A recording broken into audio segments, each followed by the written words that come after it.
Free के lollipop में फंसा लोकतंत्र, जानिए क्या है मुफ्तखोरी की योजनाओं का खेल। लोक लुभावन मुफ्त की योजनाओं से लोकतंत्र भी कमजोर होता है और अर्थतंत्र भी गड़बड़झाला हो जाता है। आज हम आपको बताएंगे कि कैसे मुफ्तखोरी की योजनाएं हमारे देश के लोगों को आलसी बना रही है और कहां और कैसे हुई इसकी शुरुआत, कौन सी पार्टी है लोक लुभावन में सबसे आगे। आज हम आपको सब कुछ विस्तार से बताएंगे, तो बने रहिए हमारे साथ और देखते रहिए न्यूज पीवी आज। दोस्तों, जिस देश के लोग कर्म ही पूजा है जैसी धारणाओं के साथ आगे बढ़ रहे थे, अब वही मुफ्तखोरी के दलदल में ऐसे फंस गए हैं कि इसके सिवाय लोगों को कुछ दिखाई ही नहीं देता।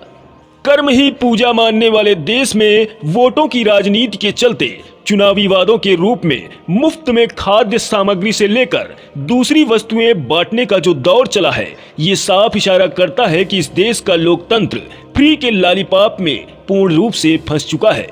आपको बता दें कि ऐसी लोक लुभावन मुफ्त की योजनाओं से लोकतंत्र भी कमजोर होता है और अर्थतंत्र भी।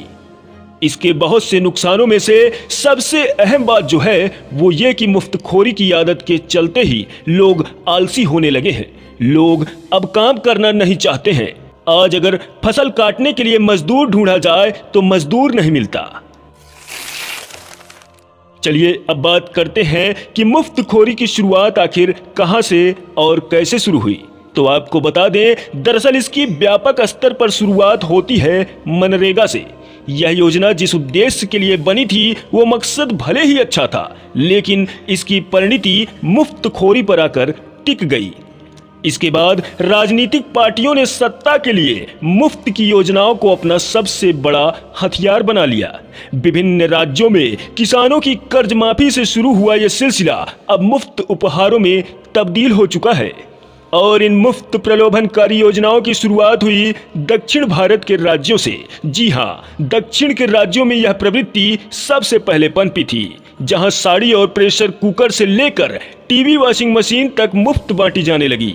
जयललिता के राज में अम्मा कैंटीन खूब फली फूली, लेकिन परिणाम यह हुआ कि अर्थव्यवस्था रसातल में जाने लगी, जिसके बाद वहां की सरकारों ने इस पर आंशिक ही सही लेकिन अंकुश लगाया। लेकिन यह प्रवृत्ति दक्षिण से चलकर उत्तर के राज्यों में आ गई, जहां अब ये खूब फल फूल रही है।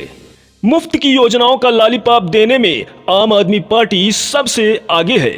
यूपी चुनाव 2022 में भले ही बीजेपी जीत गई हो, लेकिन आम आदमी पार्टी ने उत्तर प्रदेश में फ्री बिजली का पासा फेंका था। उसने इस बात की अनदेखी की कि यूपी पावर कारपोरेशन की वितरण कंपनियां पहले से ही 90,000 करोड़ रुपए के घाटे में है। वहीं ग्रामीण क्षेत्रों में 80% उपभोक्ता बिजली का बिल नहीं दे रहे हैं और वर्तमान सरकार राजनीतिक दबाव में वसूली भी नहीं कर पा रही है। आपको बता दें, केजरीवाल की पार्टी दिल्ली में भी फ्री का प्रलोभन देकर सत्ता में आई थी। 2015 में दिल्ली में फ्री बिजली और पानी के नाम पर सरकार बनी, तब से इसमें प्रतिस्पर्धा और बढ़ गई है। मुफ्त बस यात्रा योजना के बाद दिल्ली में डीटीसी को 1750 करोड़ का नुकसान हुआ। यही नहीं, दिल्ली का राजकोषीय घाटा 2 साल में 55 गुना से ज्यादा बढ़ गया। यही हाल रहा तो हमारी हालत भी वेनेजुएला जैसी हो जाएगी। गौरतलब है कि वेनेजुएला हाल के वर्षों में घोर वित्तीय संकट से घिरा हुआ है।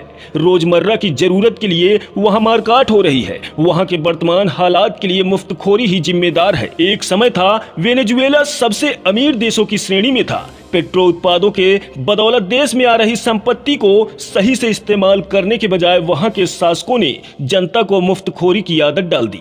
अच्छे समय में वहां की सरकार ने जनता को सब कुछ फ्री दिया। जब दुनिया के सामने वित्तीय संकट आया, तब वेनेजुएला के पास विदेशों से व्यापार के लिए पर्याप्त धन नहीं बचा। आज वह देश कंगाल हो चुका है, भारी कर्ज में डूबा हुआ है। और एक बार फिर पंजाब के चुनाव में मुफ्तखोरी ने अपनी जमीन तलाश कर ली है।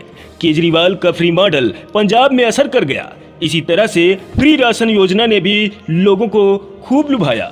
यूपी के सीएम योगी आदित्यनाथ ने इस योजना को आगे बढ़ाने का फैसला किया। प्रदेश के लोगों को फ्री राशन योजना का लाभ देने के लिए सरकार 1200 करोड़ रुपए का खर्चा हर महीने वहन करेगी। इससे मार्च तक योगी सरकार पर करीब 4800 करोड़ रुपए का बोझ आ जाएगा। यही नहीं, यूपी के सीएम योगी आदित्यनाथ ने विद्यार्थियों को फ्री स्मार्टफोन और टैबलेट वितरित किए थे। इससे पहले सपा सरकार ने भी यही किया था। केवल यूपी ही नहीं, एमपी, बिहार, राजस्थान, हर राज्यों में मुफ्त की योजनाएं धड़ल्ले से चल रही हैं। अब जरा सोचिए कि अगर बिना कुछ काम किए बगैर ही लोगों को सब कुछ मुफ्त ही दिया जाने लगेगा तो फिर लोग तो आलसी होंगे ही। हमें सीख लेनी चाहिए स्विट्जरलैंड जैसे देश के लोगों से, जहां जून 2016 में स्विट्जरलैंड सरकार ने अपने देश में बेसिक इनकम गारंटी मुद्दे पर जनमत संग्रह करवाया था।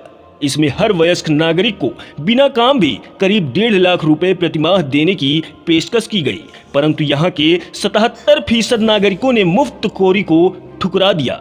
उन्होंने बेरोजगारी भत्ता नहीं बल्कि रोजगार को चुना। भारत की जनता को भी ये समझना होगा कि खुशहाली मुफ्तखोरी में नहीं बल्कि आत्मनिर्भर बनने में है।